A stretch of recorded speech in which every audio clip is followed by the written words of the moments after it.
Ya, saudara-saudara, dalam video ini saya ingin sedikit memberikan tanggapan perihal kasus MKC yang sudah divonis 10 tahun penjara kemarin kalau saya tidak salah ya.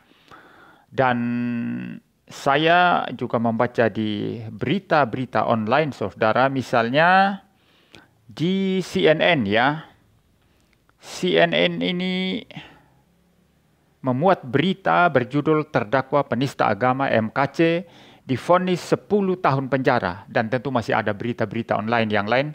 Saudara silakan melihat semua itu saudara ya. Yang jelas MKC ini divonis 10 tahun penjara. Dan ada dua hal yang saya mau sampaikan di sini secara ringkas saja.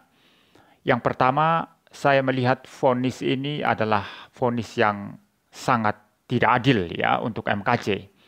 Karena kalau kita bandingkan dengan vonis Yahya Walloni 6 bulan penjara, ya Yahya Walloni atas kasus penistaan agama Kristen ya, itu divonis 6 bulan penjara dan dia sudah menjalani hukuman dan sekarang sudah bebas. Itu Yahya Walloni. Lalu kalau kita bandingkan lagi dengan Munarman, itu terdakwa kasus terorisme, Munarman juga sudah divonis oleh pengadilan, oleh hakim, 3 tahun penjara. Nah, kalau kita membandingkan dengan MKC, ini memang sepertinya tidak adil untuk MKC, 10 tahun penjara. Dalam pikiran saya, ya normalnya itu di bawah 5 tahun lah ya, MKC itu ya. Paling tidak 2 tahun, 3 tahun kan begitu saudara ya. Tapi dapat vonis 10 tahun penjara, dan ini memang terlihat tidak adil. Apalagi jika saudara bandingkan dari Yahya Walloni dan Munarman tadi ya. Itu yang pertama saudara ya. Jadi ini ada ketidakadilan di sini. Yang kedua yang saya mau sampaikan juga adalah bahwa memang MKC ini kasihan. Kasihan karena apa? Sebetulnya kalau saya melihat ya, dukungan dari pihak Kristen pun itu sepi-sepi saja ya. Tidak terlalu ada dukungan untuk MKC ya. Kecuali orang-orang yang memiliki pemahaman oneness ya, seperti Joshua Tewu, Paul Zhang, dan orang-orang semacam itu ya. Juga Risuli Lubis ya, yang mendukung ya, bahkan mereka datang ke pengadilan. Bahkan Pak Saifuddin Ibrahim, ada banyak orang yang berkata kepada saya, Pak Saifuddin juga itu oneness katanya. Walaupun saya pernah membaca satu tulisannya itu dia menjelaskan tentang Tritunggal. Sehingga saya belum bisa menilai apakah maksud saya menilai dengan strict ya, dengan tegas apakah Pak Saifuddin ini oneness atau Trinitarian ya. Tapi ada orang yang berkata begitu. Jadi memang sebetulnya kalau kita melihat pendukung-pendukung Muhammad KC ini adalah dari kalangan oneness, Pentakostalism. Dan Muhammad KC itu sendiri juga adalah oneness ya. Dalam video-videonya itu memang dia oneness ya. Jadi saya kira itu juga salah satu penyebab mengapa dukungan pihak Kristen itu sepi-sepi saja ya.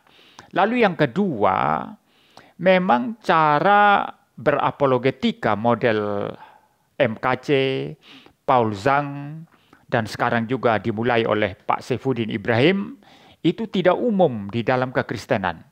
Ya, hanya membicarakan agama lain, kitab agama lain ya, dan tidak pernah secara lebih masif dan lebih banyak ya membicarakan Injil Kristen, Alkitab Kristen, doktrin-doktrin Kristen yang diberitakan keluar ya. Tapi lebih banyak membicarakan kitab agama lain.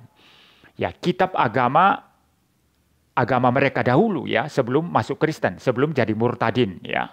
Dan ini memang sangat disayangkan ya, seperti itu. Jadi karena faktor-faktor ini, maka saya melihat memang sepi dukungan Muhammad KC ini dan kasihan ya. Ya, ada banyak orang saya tahu ya, tidak mungkin mendukung ya, orang-orang Trinitarian yang sudah sangat jengkel dan ulah Joshua Tewu ya, yang menghujat Trinitas ya, ulah Fatimah Sakdiah ya, yang menghujat Trinitas ya, menganggap Trinitas itu karangan bapak-bapak gereja, orang sudah jengkel setengah mati. Dan ketika orang-orang ini berdiri untuk Muhammad KC, ya orang-orang oneness ini, dan Muhammad KC sendiri juga adalah oneness, ditambah lagi dengan apologetika yang dijalankan itu tidak memadai, Maka saya kira ini menjadikan banyak orang Kristen, terutama yang Trinitarian itu enggan untuk memberikan pembelaan terhadap Muhammad KC ya. Nah, ini kasihan sekali saudara ya.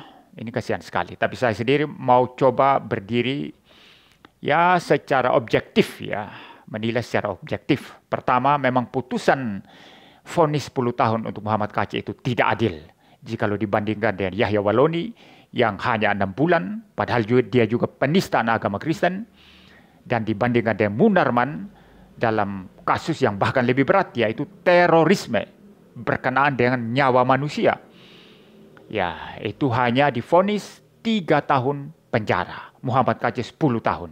Sebetulnya harapan saya sih 2 tahun, 3 tahun cukuplah untuk kesalahan-kesalahan Muhammad KC ya. Ya, itu yang pertama tadi. Lalu yang kedua, memang kasihan tidak ada dukungan, sepi dukungan kekristenan. Nah, ini juga menjadi semacam peringatan saya kepada saudara-saudara murtadin.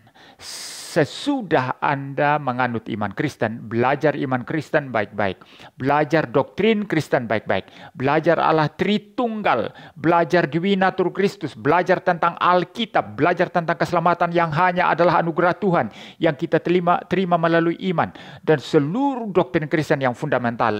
Setelah itu baru saudara boleh mengajar, baru saudara boleh memberitakan Injil, baru saudara boleh berapologetika sesuai dengan cara apologetika yang benar. Dan cara apologetika yang benar itu bukan hanya sibuk bahas iman, kepercayaan, kitab orang lain, bukan.